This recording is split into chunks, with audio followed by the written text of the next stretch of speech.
Sit up front.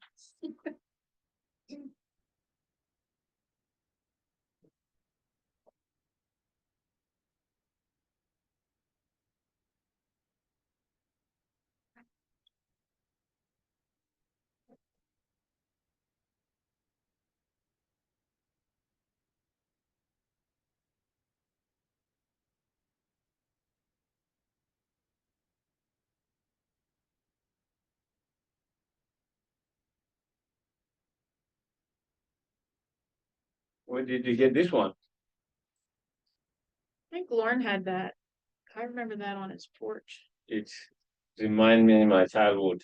Oh, yeah. Oh, Yeah. cool. That's pretty.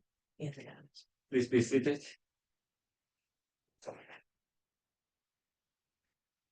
Oh, he needs to have glasses on.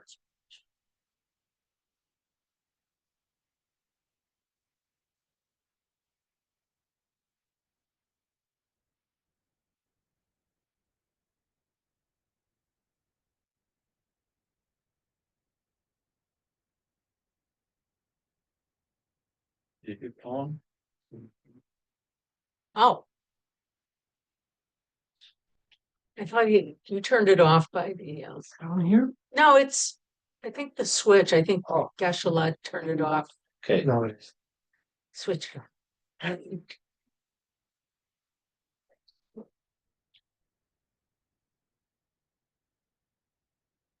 so good evening, everyone, and thank you for coming. Again, we can start with a short breathing exercise. Okay, mindful breathing exercise.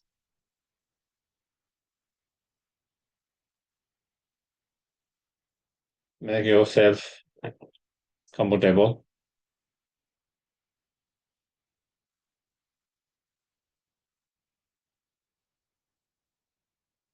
and relax.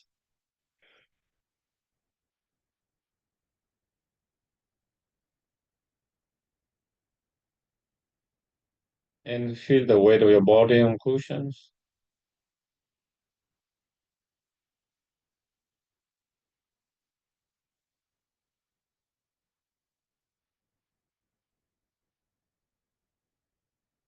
And just watch the breath mindfully for a few moments.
And once your mind is settled down, we can contemplate.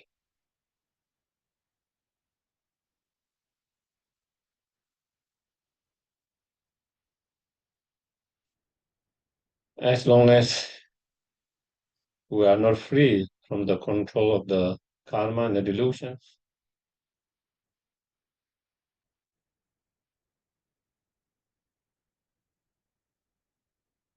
no matter what our external conditions are,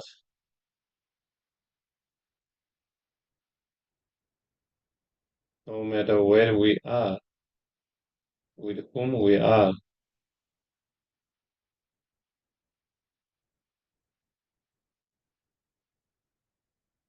there's always going to be problem.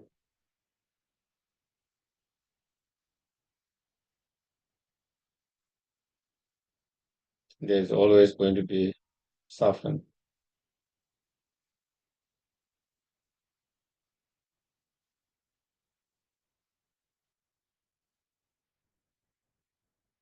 Regardless of whether you are educated, not educated, rich or poor, have job or no job, whether you are in a relationship or single, no matter which part of the world you live in, it doesn't matter. There is always going to be problem and pain.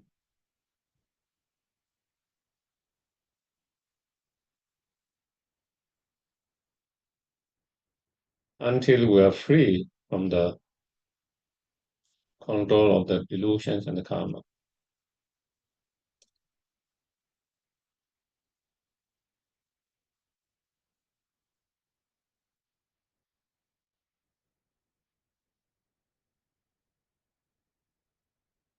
Therefore, if we want to free ourselves from the problem and suffering permanently, forever,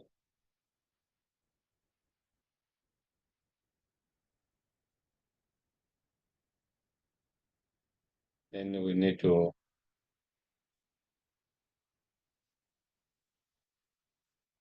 overcome the karma, contaminate karma and the delusions,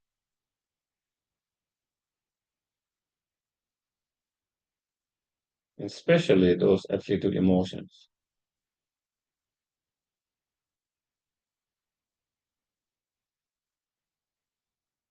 And to be able to reduce and overcome those afflictive emotions,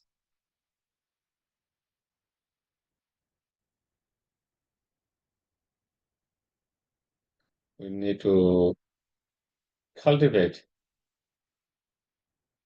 the antidote, those positive state of the minds or realizations,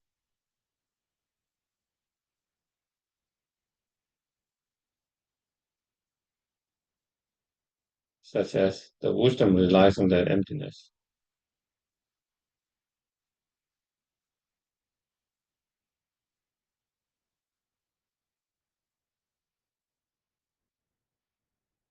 And to be able to generate those spiritual inner realizations, we need to continue to contemplate, meditate correctly, continuously.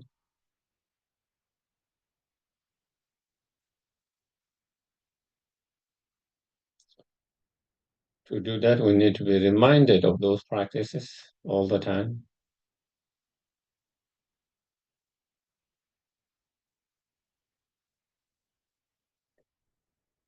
For that reasons, I'm going to listen, engage in discussions, reflection, contemplations.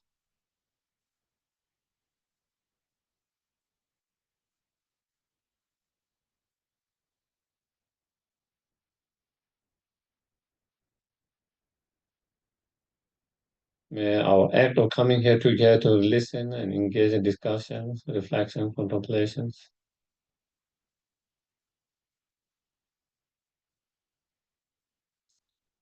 May all of these become cause and conditions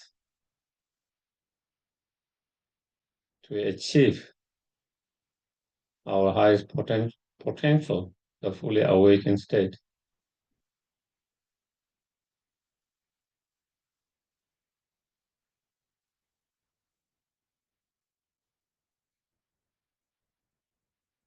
So not only we can be help and benefit to others, but to be greatest help and benefit, and not only to few, but to all sentient beings.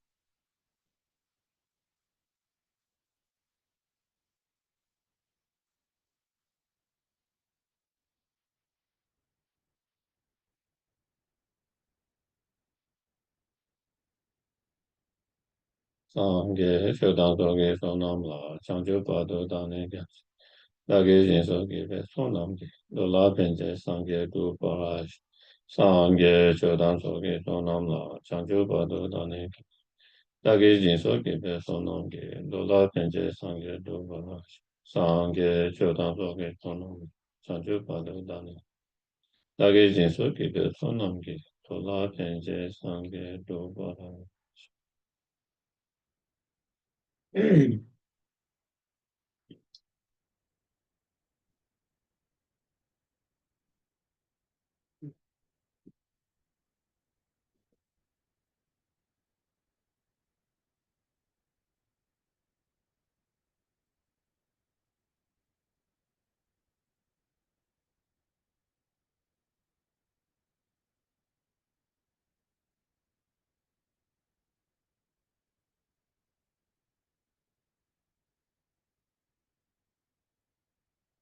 So today's topic of the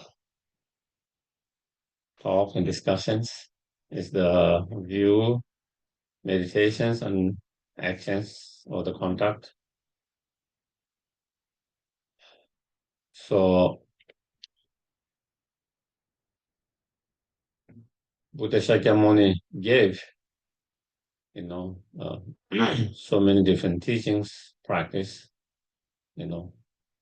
84,000 of um, different teachings.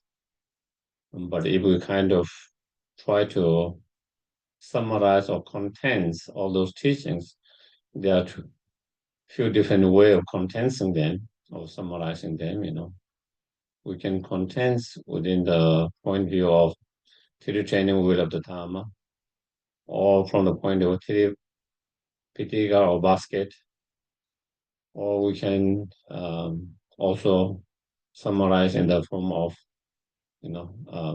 teaching and practice theory principle aspect of path or lamrim, graduate path, or within the method and wisdom of the teachings.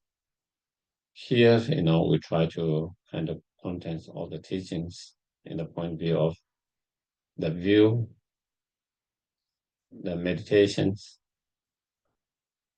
The view is the basis, and maybe we can talk about the meditation as the path, and we can understand the conduct as the result of that meditation, the path, which is based on the basis, the view.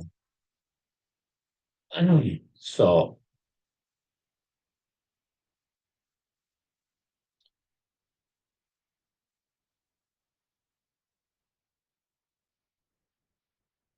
the view, is that all phenomena,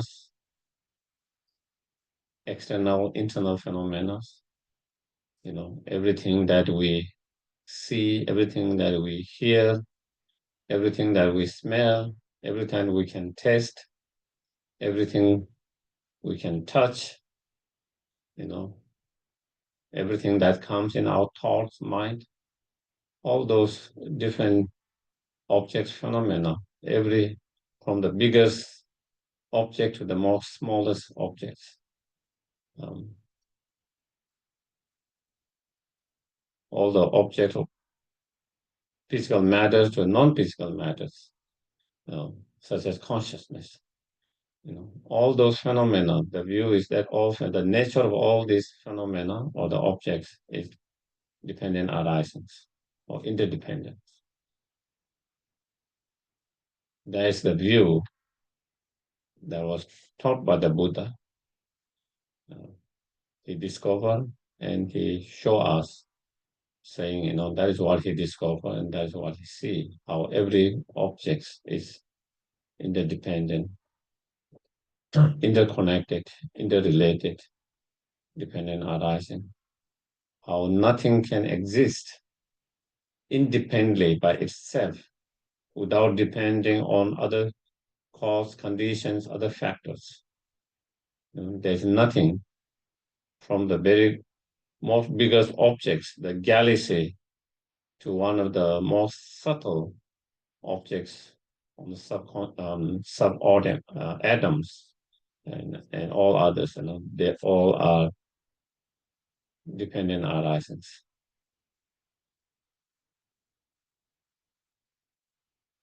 In relation to that, Buddha explained in the Sutra of Rice Seedling Sutra. First, he gives the example of the external world of the plant, how they are dependent arisings, how the external world of the plant depend on other factors, other cause and conditions, the earth elements, the soil, the earth, the water element, the fire element, the heat that the plant needs for it to exist, to grow, the space elements, if there's no space to it to grow, it cannot grow.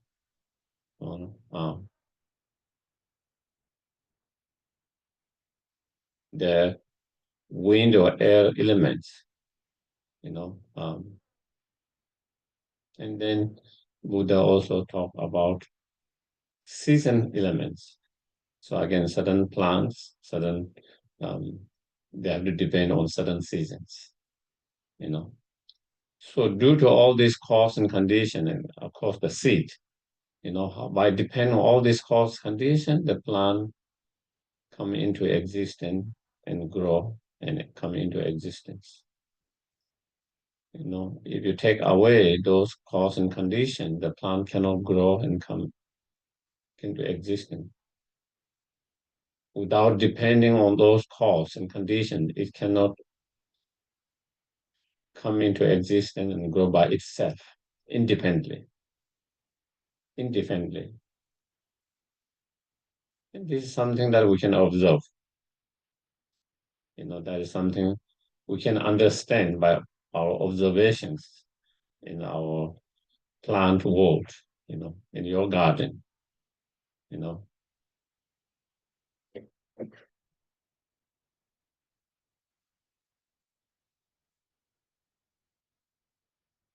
And then Buddha explains not only that our experience of the sentient beings,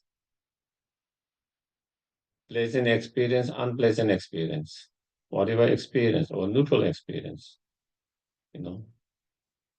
Sometimes we have pleasant experience with joy, happiness. Sometimes we have experience of unpleasant experience of pain, sufferings. Sometimes we have more neutral experiences. Whatever different experiences that we sentient being experience, they are also depend on many causes and conditions. We don't experience those experiences independently by itself without depending on many other causes and conditions. And so in relation to that, then the Buddha explained the 12 link, how our experience are depending on other preceding links or other causes and conditions. So both external, internal world are dependent arising, depend on many causes and conditions. not only depend on other cause and conditions, multiple cause and conditions. Multiple cause and conditions, both external world and internal world. And that is the very nature of all phenomena, That's the very nature of all the phenomena.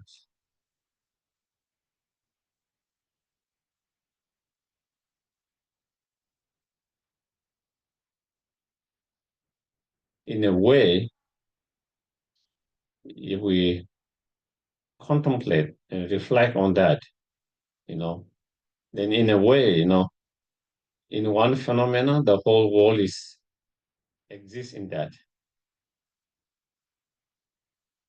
In every phenomena, the whole world exists in that. If we try to take the example of this table,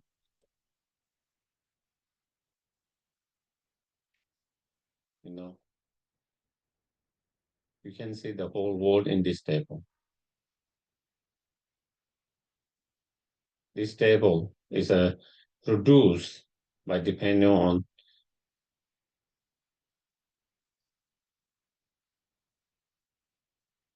the carpenter,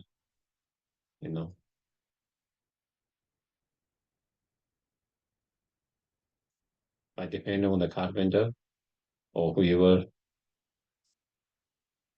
made it, the woods, and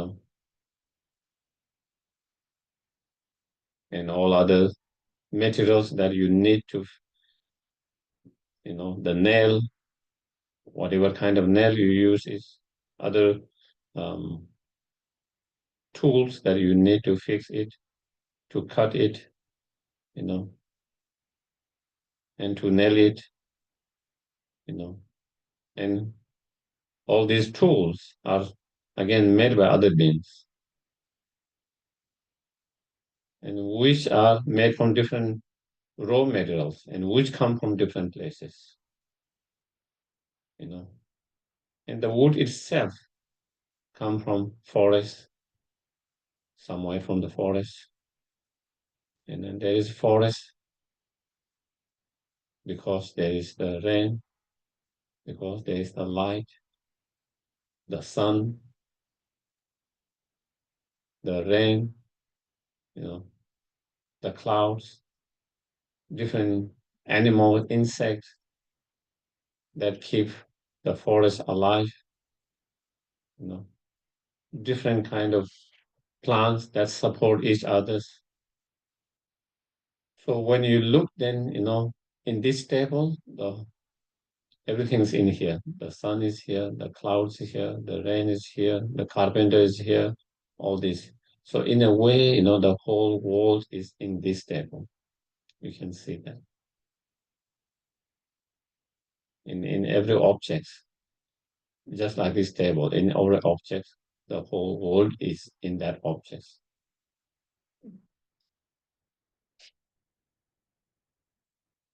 When we are able to see it, we have a different perspective about that object.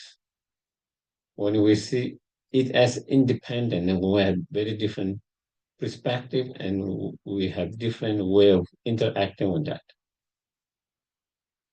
But when you see, each of those objects are not only independent, but is to be able to see the whole world in that,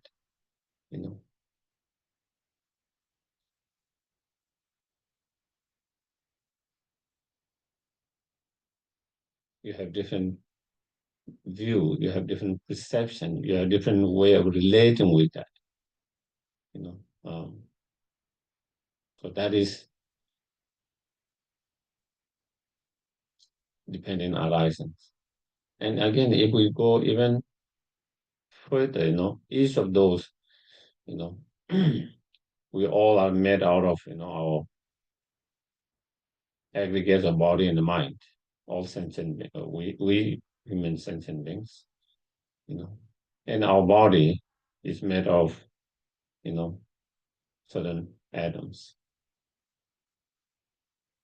And if you go more and more deeper level on sub-atom level and deeper and smaller level, then, we all are made out of same things. Your body, my body, is made from the same particles, same atoms. If you go in much more deeper level, including all other physical matters. So in that sense, then they all are on that level, they are same. There's no your body, there's no my body, they're all made of the same thing. Same. Interdependent, interconnected, interrelated.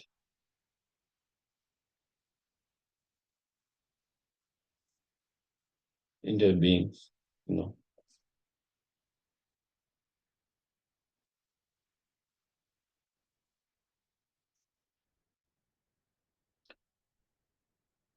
Since the materialist view believe, that our consciousness is produced by the external matters or physical matters, the brain itself. On the other hand,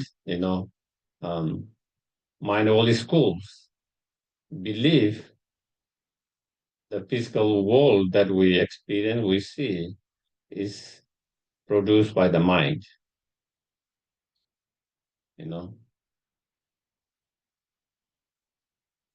Is produced by the mind. There's no physical world separate from the mind.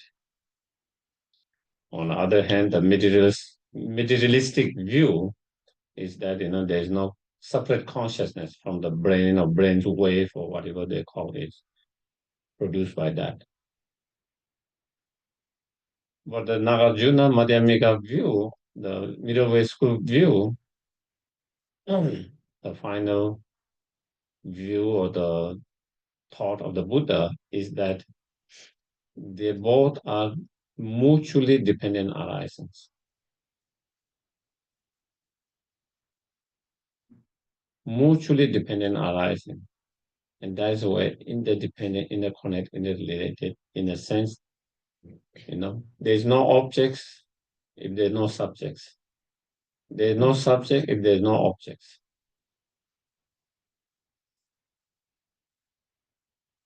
There is the observer, the subject, there is the observer subject because there's objects. And there is objects because there's observer, the subject.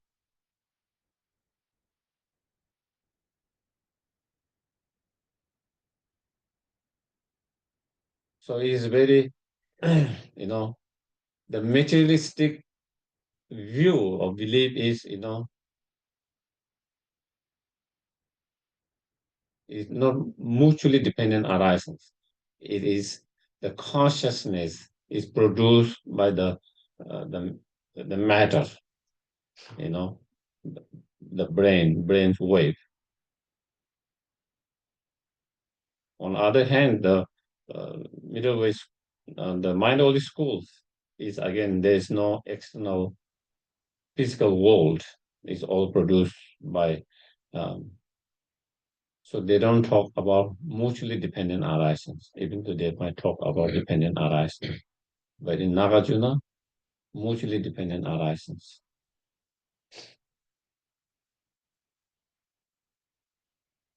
And therefore, there is no other, if there's no self.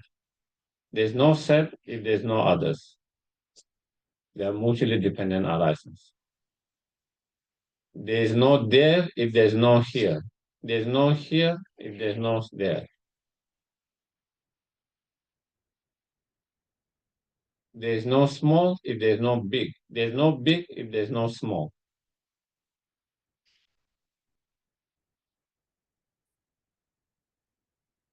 The small cannot exist as small by itself. it has to depend on big to exist as a small. In relation to big, then it can exist as small. If there's nothing big, then it cannot be small by itself. Same, something to be a big, they need to have a small. If there's nothing small, then it can't be big. Big cannot exist as a big if there's no small. So mutually dependent arisings.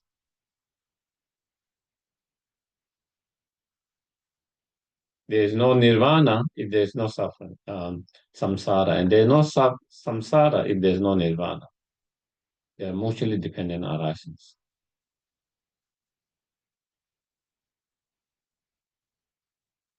When you talk about nirvana, what is nirvana? Nirvana is state of mind or state that's free, the mind that's free from all the afflictive emotions.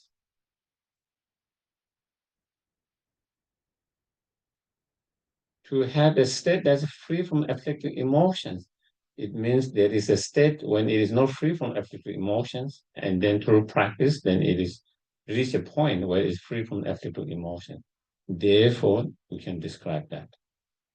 So therefore, without the samsara, there's no nirvana. And same, we can call it a samsara because in relation to nirvana, the state that's free from all the afflictive emotion, this is samsara because this state is not free from those afflictive emotions.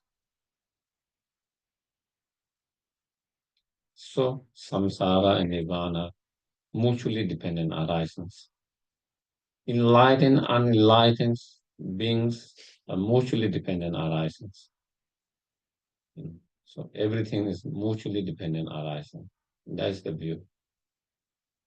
Since everything mutually dependent arising, nothing can exist as that object independently by itself.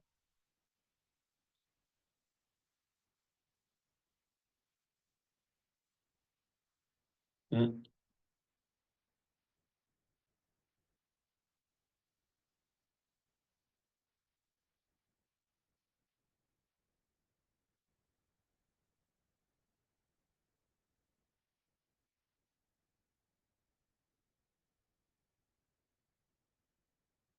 Ethical, unethical, virtues, non-virtues, good and bad, they all are mutually dependent arising. If there's no bad, there's no concept of good. If there's no good, there's no concept of bad.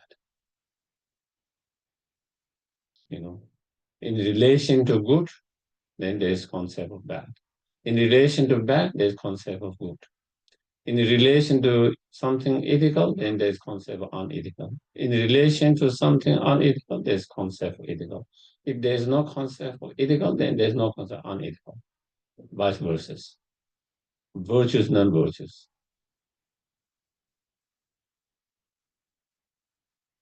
So again, they all are mutually dependent arisings. Mutually dependent arisings, and that is the view. How everything exists. The view of all phenomena is that everything is dependent arising, not only dependent arising, mutually dependent arising. And that is a unique of Prasangika. Even though all the Buddhists have concept dependent arisings, but they don't, all same does not have this concept of mutually dependent arisings. Mm.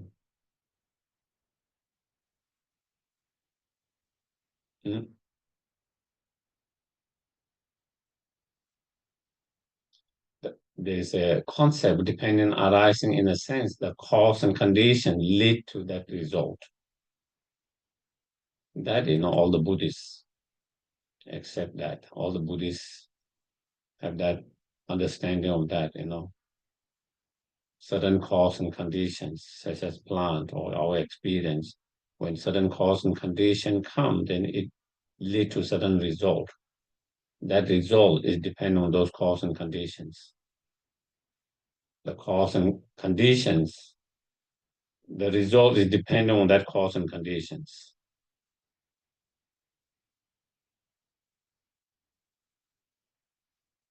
But Nagarjuna point of view, not only the result is dependent on cause and conditions, the cause and conditions are also dependent on the result. If there's no result, there's no cause and condition of that object. They are mutually dependent arisings. When we describe of, or when we have described or have concept of something being a cause of something, if there's no result, how can we talk about something being cause of, is a cause or conditions? It can be only cause and condition if there is a result. So the cause to exist as a cause depend on the result. Conditions of something to exist as a condition, it depends on result. In relation to that result, then it is that cause and conditions. So the cause and condition. So that is the very unique of Nagarjuna's Prasangika. Not only the result is dependent arising, because it depends on cause and condition, but also the cause and condition is very much dependent on the result. That cause and conditions, let's say the cause and conditions of the table, to exist as a cause and condition table, if there's no table, the result itself, then there's no idea, concept, or existence of the cause of table. It doesn't become cause and condition of the table. So the cause and condition table very much depend on the result, the result of the table.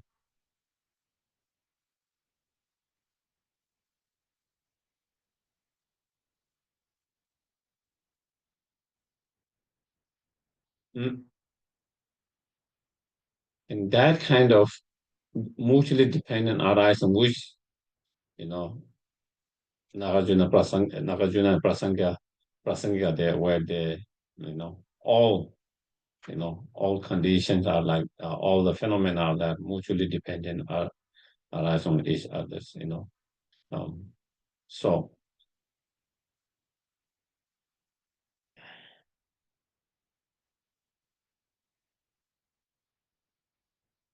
depending on other factors.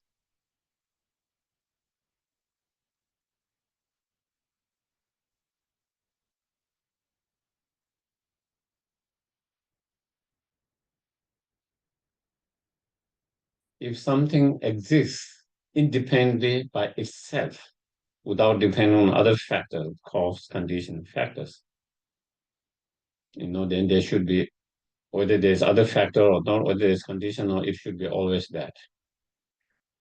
But if we analyze, that's not the case.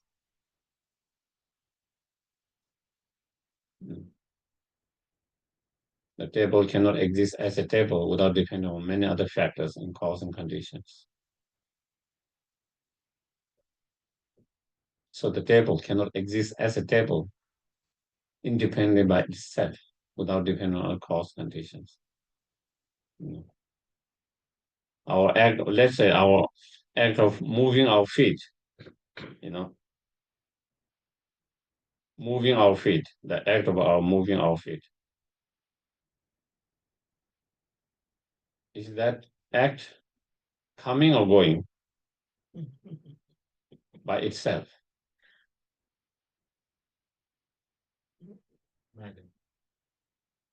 Yeah. So is there any coming or going by itself? No. It can't. Yeah.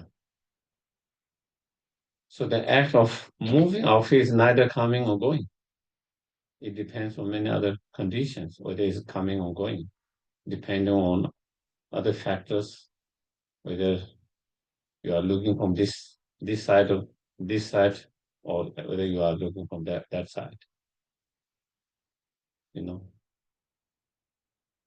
From other side, that same act is coming. From this side, the same act is going.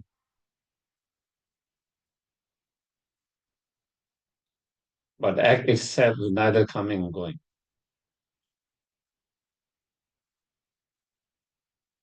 If the act itself is coming or going by itself, whether you look from that perspective, this perspective, it will be coming or going.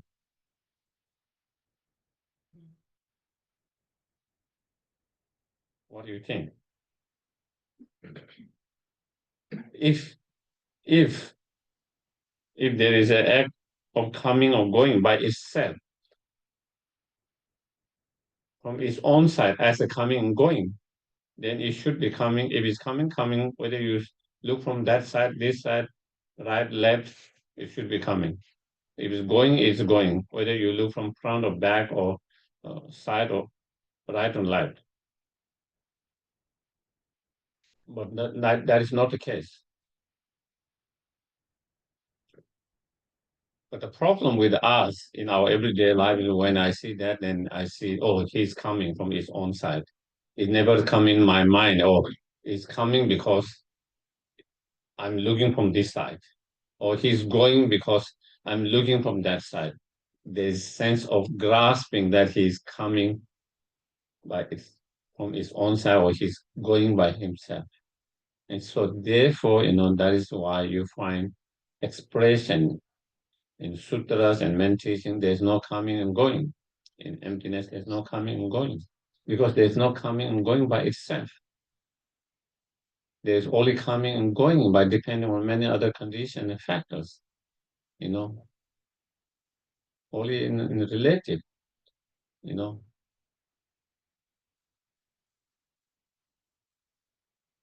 And you can use that for anything. Is this small or big by itself?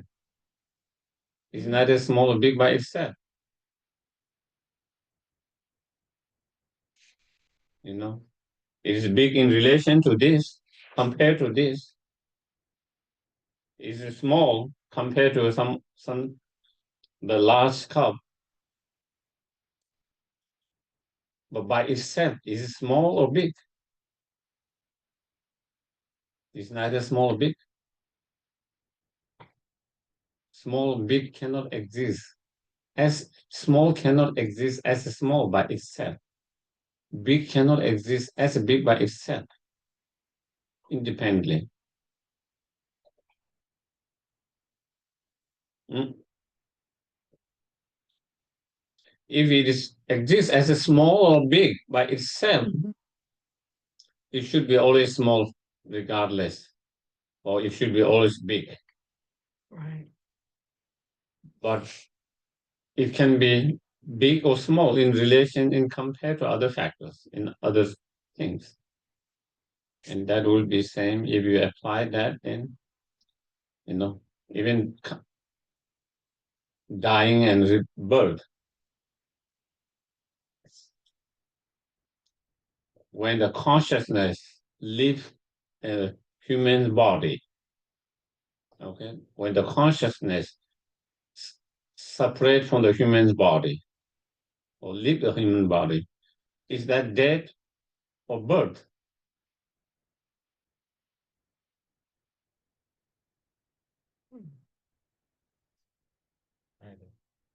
Yeah, it's neither. From human point of view, that human point of view is a death. From the intermediate stage of point of view, the partial point of view is a birth. It happens simultaneously. The moment consciousness lives simultaneously, it has taken a partial body, intermediate stage body, simultaneously, same time the consciousness lives there. So from that point of view, that from that intermediate stage partial point of view is a birth. So again, by itself, it's neither death and birth. And so again, you find there's no death and birth. There's no death and birth by itself. There's only death and birth only relatively in relation to many other factors.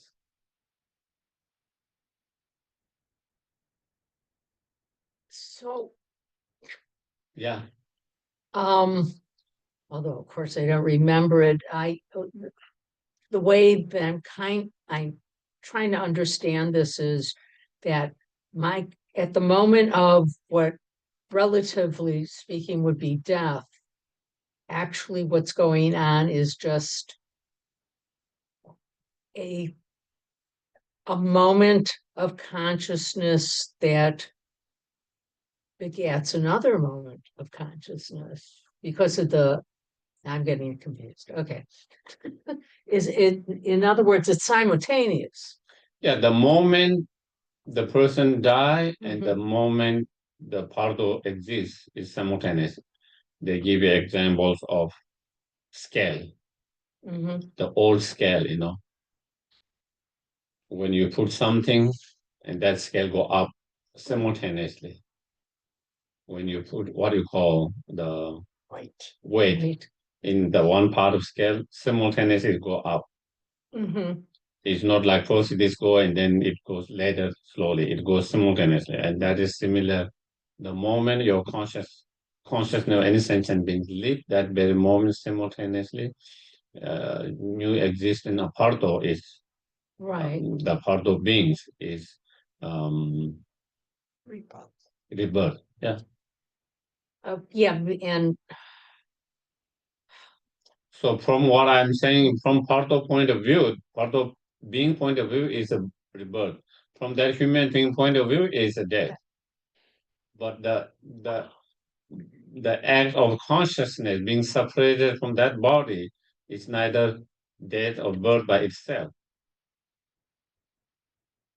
right. Oh, okay. Just like the act of moving the feet is neither coming or going by itself. Okay. Are we clear? No, it's in. But it's something you can think about it, is something that you can think about it, think and thought about it. So that's where I was talking about the mutually dependent arisings. That was where we were talking about, um, you know. It is mutually the same as simultaneous. Yeah, you would say, because there wouldn't be a point where subject exists and then there is no object. So It has to be simultaneous, subject and object. There wouldn't be a time when there is subject exists and where there is no object, or there is an object when there is no subject. They are simultaneously. Cause and effect. And that would be same from that mutual point of view. It is that very cause, there is a cause. To be it is a cause, there must be a result. If there's no result, we cannot even talk this being a cause. There's no concept of being cause if there's no result at that point. So again, so in that sense, then is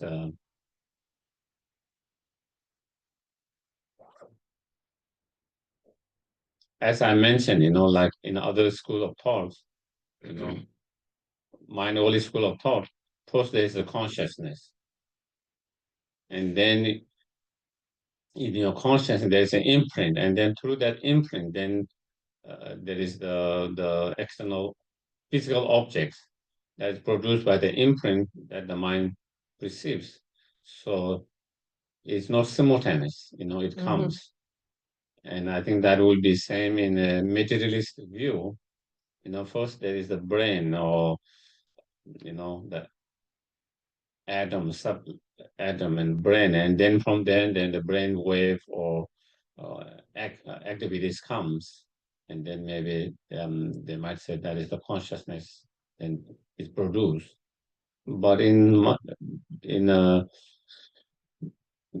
prasangika point of view, they exist subjects and objects exist simultaneously. If they do not exist simultaneously, then there you have to say there is a point, a time when there is subject and when there's no object, or there's a time when there's object, there's no subject.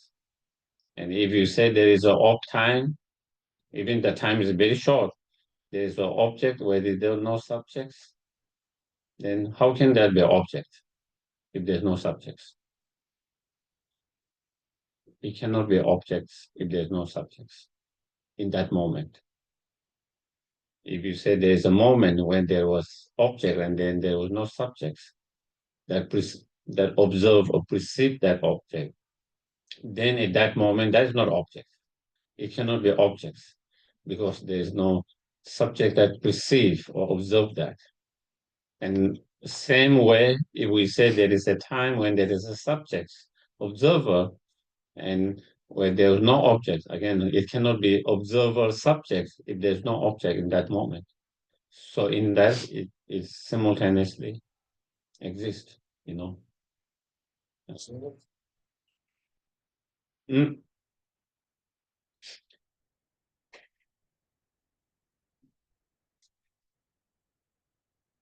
So yeah, we're talking. I think I spent too much time on that one. The view, okay, the view of dependent arisings, and not only dependent arising, mutually dependent arising. And I think the idea or the concept mutually dependent arising very interesting, very interesting. You know, I think dependent arising, normal dependent arising seems a little bit more easy to understand, grasp. You know, you put the seed in the garden and water and fertilizer and everything, and then you see the result. You know, tomatoes grows from that, and you know that tomato plant, you know, it depends on all these other conditions and depending on all these conditions. But mutually dependent arising is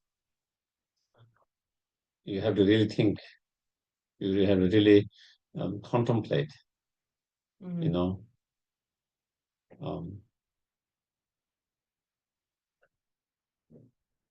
because in our normal mind, it feels like first there's an object and then there's a subject that perceives the object. That is how we feel like, almost like that, you know.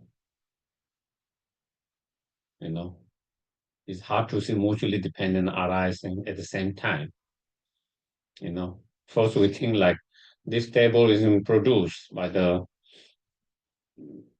carpenter, put everything together, and then after that, then there is a subject, the mind that observe and perceive as a table, and that comes as the later.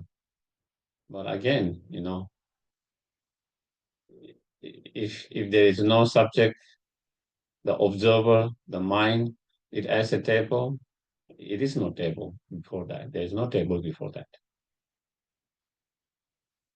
You know. So anyway, so dependent arising, the view of the dependent arisings. And then meditation, as I said, the path, you know. The meditation is the tool, the way or the path, you know, to have correct understanding or spiritual realizations of the view, you know. You can have intellectual understanding of the view, but in order to have experiential understanding of the view, what you call experiential um, understanding or spiritual realizations or spiritual experiences, then the way to lead to that experience, the method is the meditations. The method is the path, the method to lead from intellectual understanding to experiential understanding.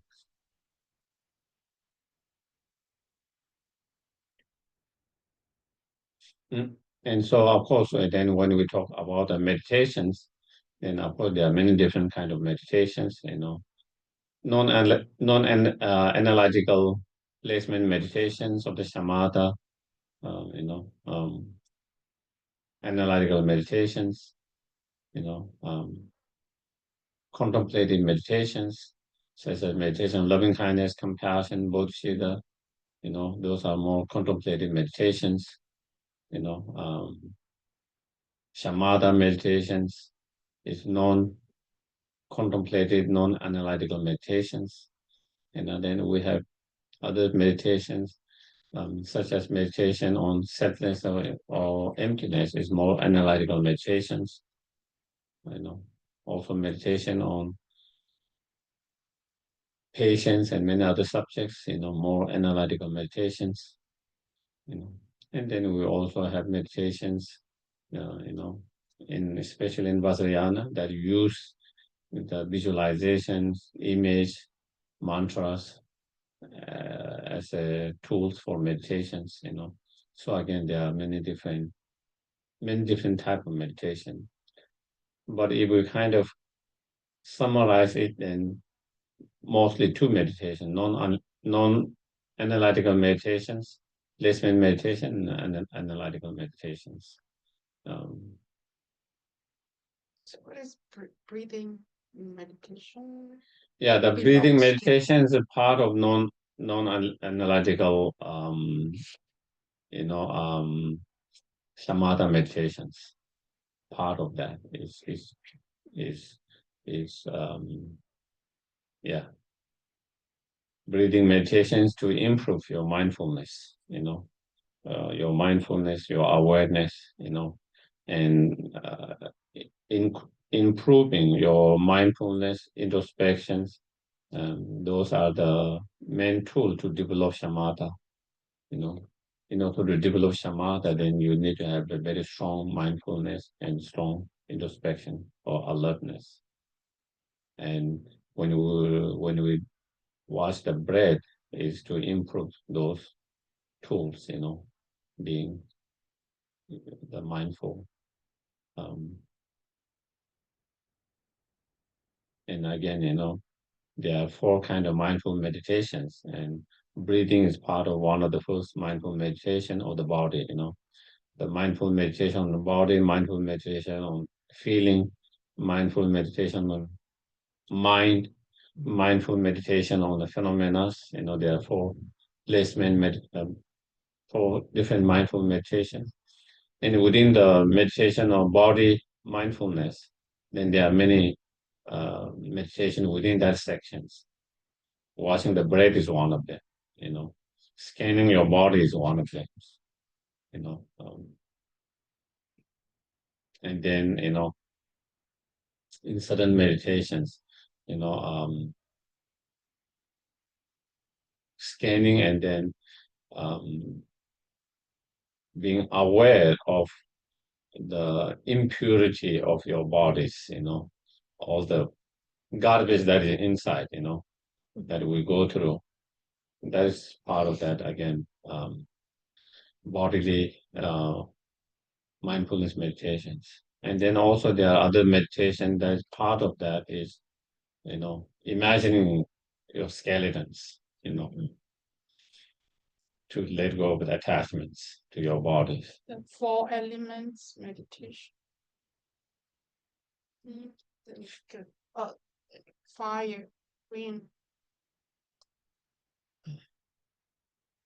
4 elements. Yeah, the earth, fire, water, and air or wind. Yeah.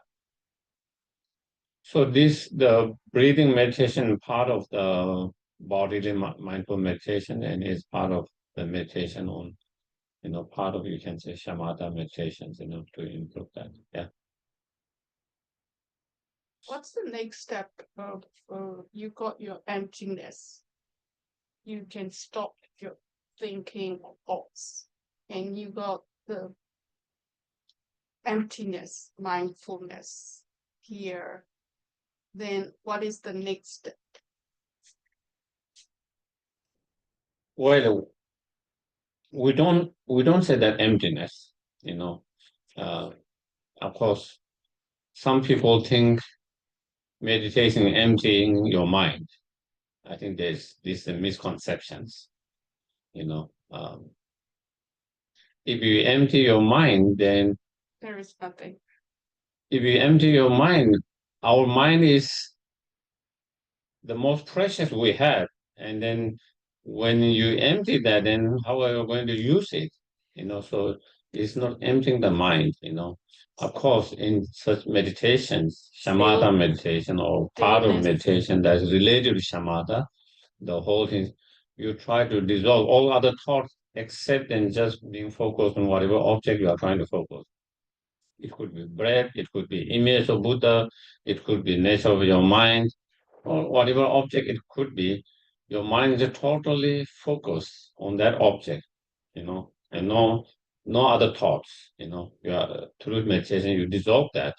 So it's improving your concentration, increasing your attentive alertness, attentions, so that is more for that. So it's not totally empty.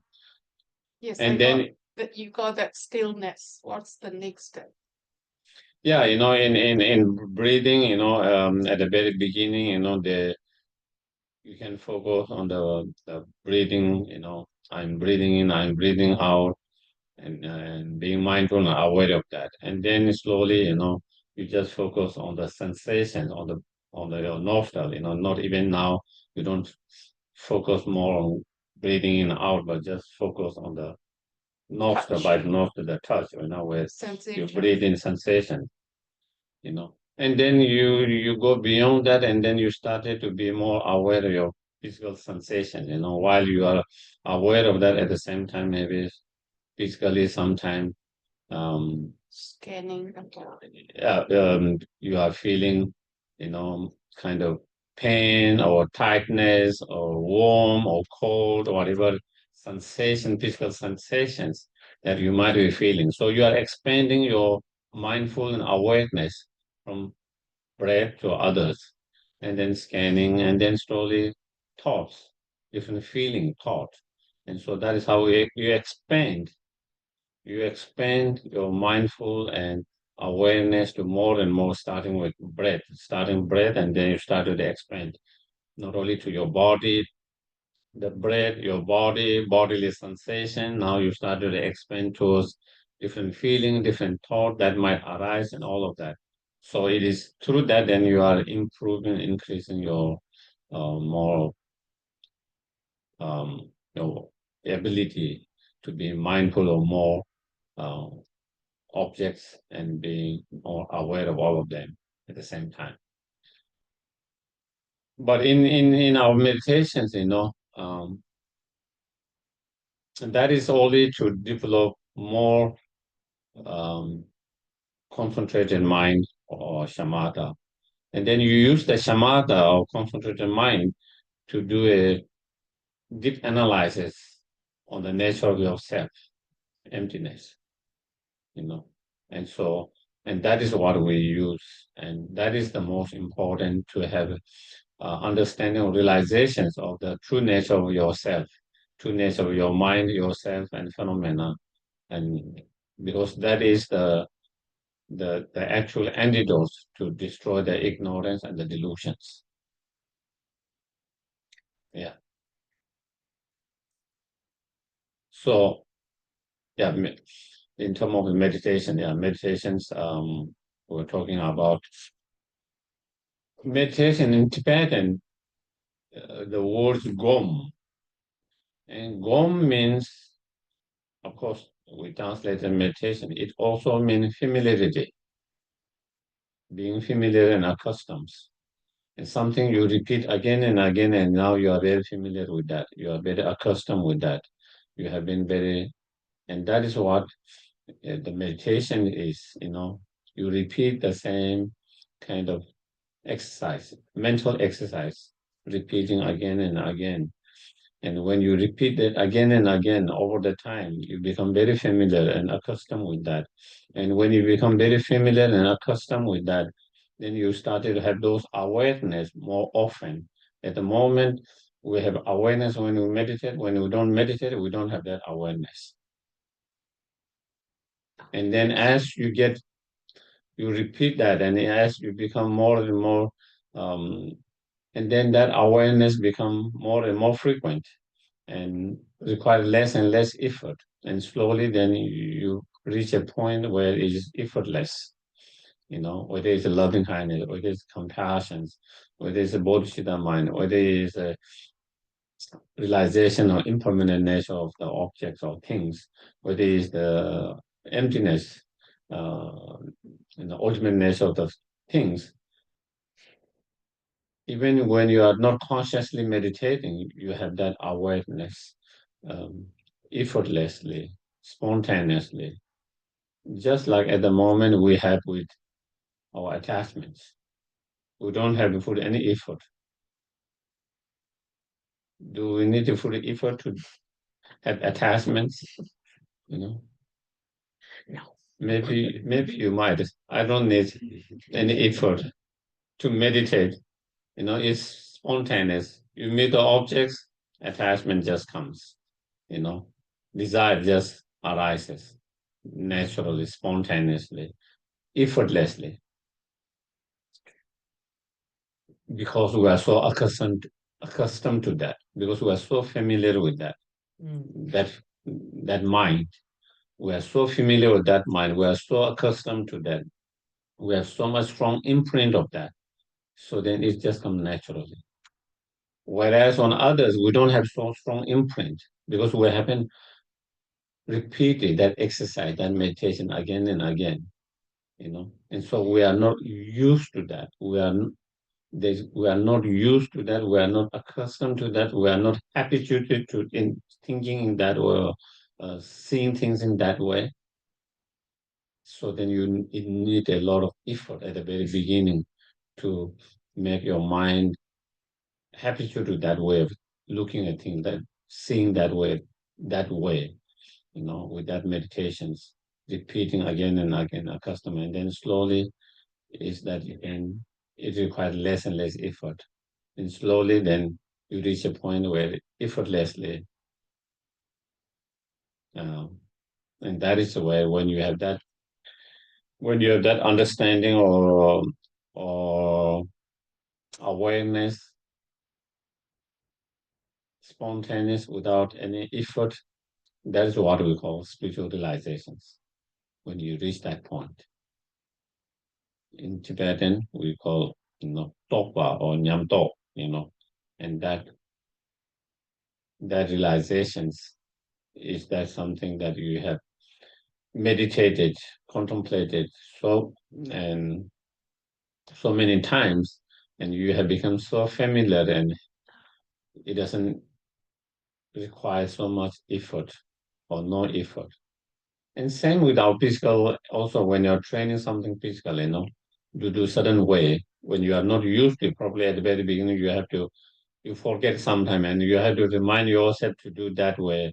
And again, you forget sometime. You have to put effort to remind yourself and to do that. But when you do again and again, then even your dream, your body is so used to it, habitually, you start doing that. You are even you are not conscious in a way, even you don't have any intention, your body started to act in that way because of that habitude. By having repeated and doing so much time, your body just automatically almost automatically responds that way. And same with mind. At the moment when we encounter the object of attachment, our attachment just automatically arises without any effort. And on the other hand, through meditations, then you also reach a point when it becomes almost automatic or spontaneous, effortlessly. And that is what we call realization. And that's where through meditation, it comes through meditation. And that is where I was talking about meditations, meaning in Tibetan, gom meaning also being familiar and accustomed. And your mind is being familiar and accustomed with that awareness, that way of seeing things, that way of because you have been doing that exercise again and again and again over the times, And so sometimes it might be boring because you are doing the same things, but you have to do it to reach that point. It's the same like in physical exercise, yoga or any physical exercise, You have to repeat same thing again and again, again and again. If you say, I'm boring, because I've been doing this for days, months, years, I want to do some other things, then you will not be able to perfect that. And sometimes our mind also, would like to, this is same meditation that I've been doing again and again, You like something new, something interesting, something new. And again, that is our materialistic mindset. As one teacher says, materialistic spiritual.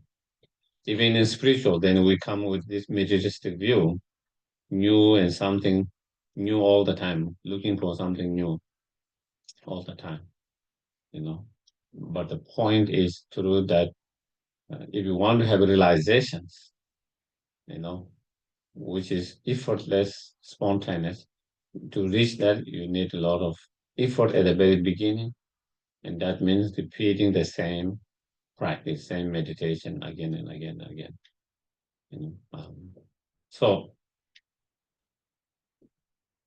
meditation, so that was what I was talking. The view, and in order to have the spiritual understanding or realization of the view, then you need the meditation. The meditation is like the method, the path. And having meditated on the view, the ultimate nature of yourself and the mind and the phenomena, and through meditation, then you have realization of that. When you have realizations of the, emptiness, dependent arisings,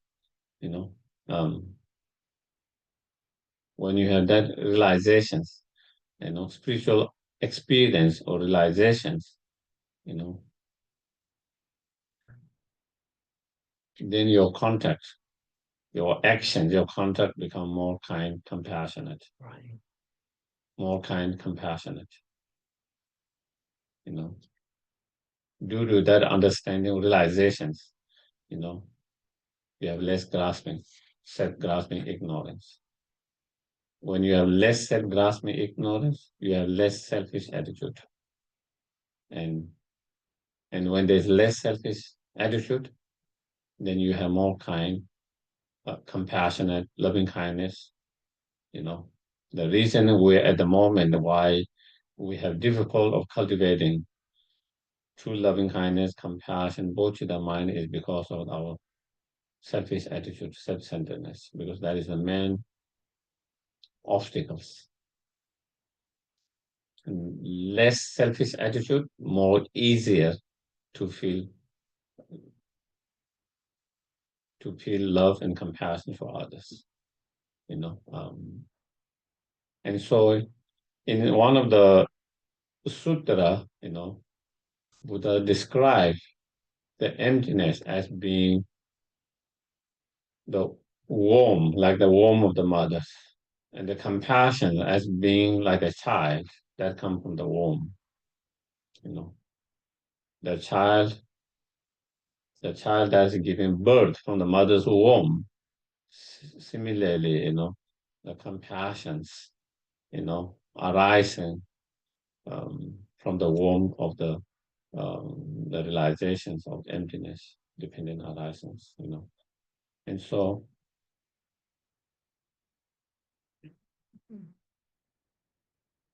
also when we have realization of emptiness or dependent arisings, there's less of creating the boundary between you, me, us, and we. This concept of you, me, us, we, they, us, is because of that self-grasping of independent, grasping of independent, And the more you see interconnected, interrelated, there's no totally self that is independent from others. There's no others independent from yourself. When you have that understanding of dependent arising in that way, then there is less of that, us, they and us, we and they, you and me, And when we have less of that, then again, it's more easy to feel compassion and kindness. And when you feel, due to that realizations that come through the meditations, and when you started to have less self-grasping, less selfish attitude, and when you start to feel more loving kindness, more compassion, then your contact will be more gentle. more kind contact, more compassionate contact. Then practice of generosity come more easily. The practice of morality, or of avoiding from harming others, come easily. You don't want to hurt and harm others because you have compassion for them. So therefore you can easily avoid from engaging in the harmful actions when you have that compassion. So then you have that compassion actions or contact of avoiding or refrain from hurting and harming others. Not only refrain from hurting and harming others, also you will be able to help others more, benefit others. You will be able to practice more patience. You will be able to practice more generosity, all these practice, and that compassionate actions, compassionate conduct, compassionate behavior arises because of that realizations. And that realizations arises through the meditations. And that meditation, that is meditating on the view, the ultimate nature of the self and other phenomena. So, yeah. So I think that is all. So any questions? Yes, please. Then. So, I just started like coming here a month ago.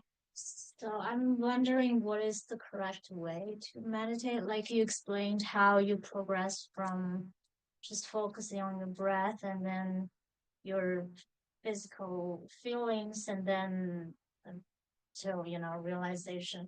But is there any guide to show me how to do that? Like, for example, it's going to be hard for me to just focus to begin with. And once I can maybe focus, how do I get to the next step? And I've heard stories of it takes forever for people to actually get to the next step. Like, is there anything that can help with that? Yeah.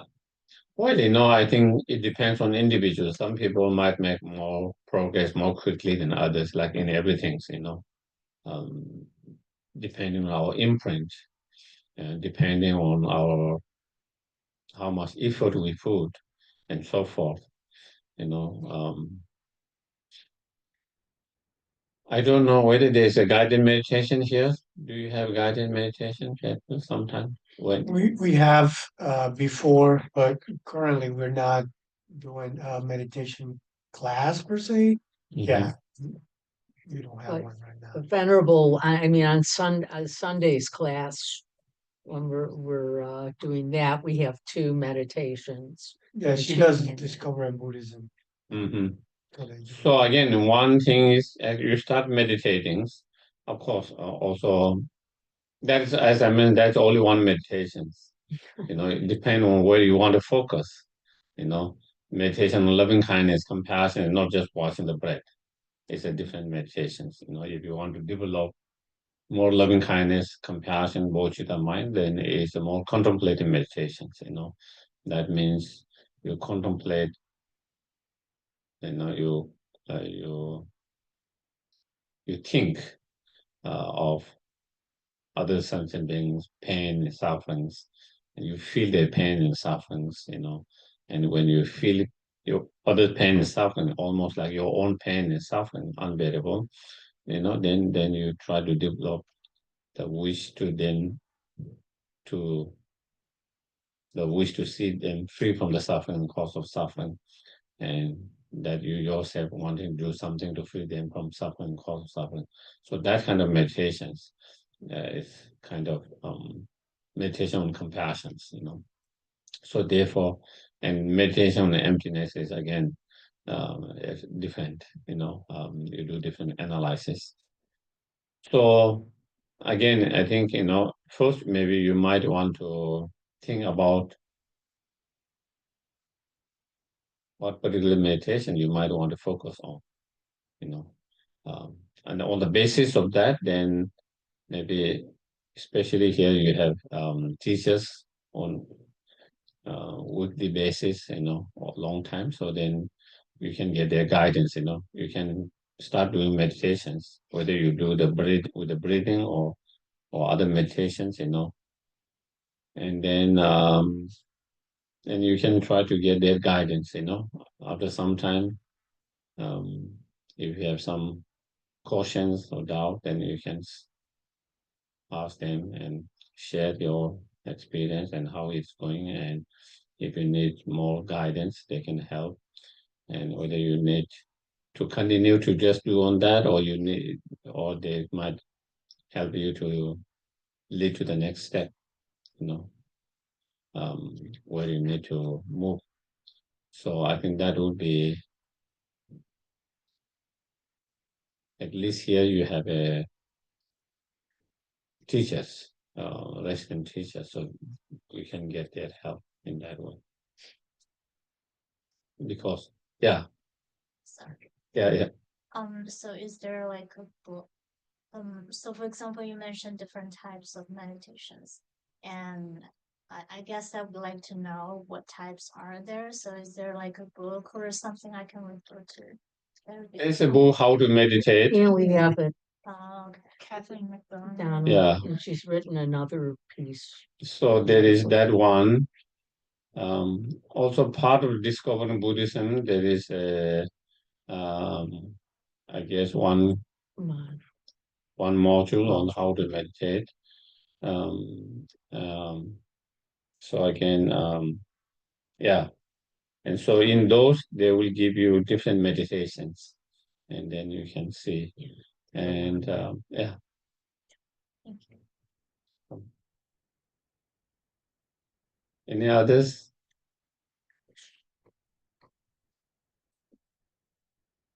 We're glad I have Anne's.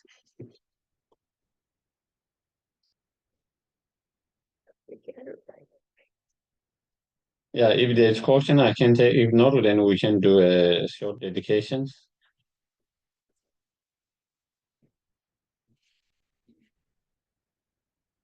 So, due to all the virtues and the positive energy or karma that we have created here by being here, the good intention, motivations, and listening, may we be able to achieve fully enlightened state as quick as possible, and liberate all sentient beings from all their suffering, cause of suffering, and lead them to fully enlightenment.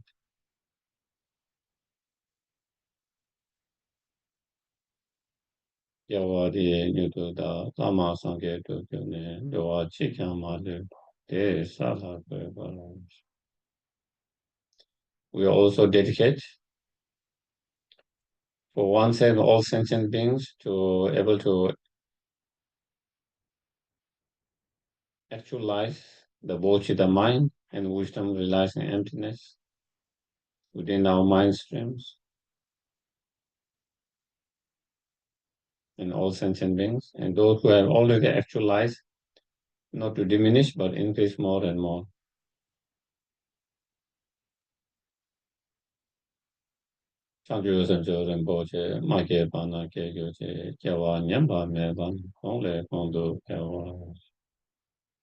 We also dedicate for the long life His Own Dalai Lama and all other gurus, all their enlightened activities project be successful without any obstacles according to their wishes. And may we always be under their spiritual guidance in this life, in all further and all future life, until we achieve enlightenment.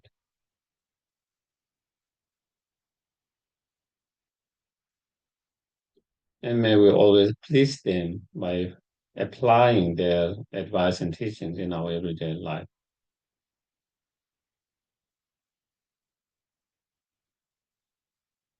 And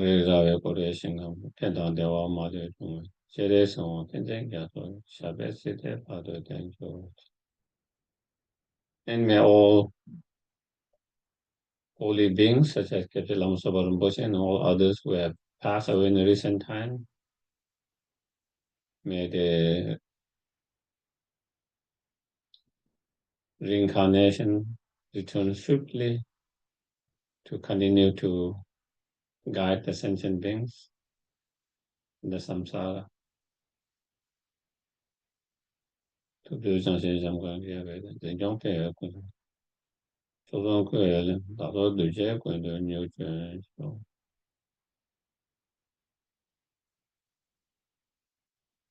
Thank you. Good night. Thank you.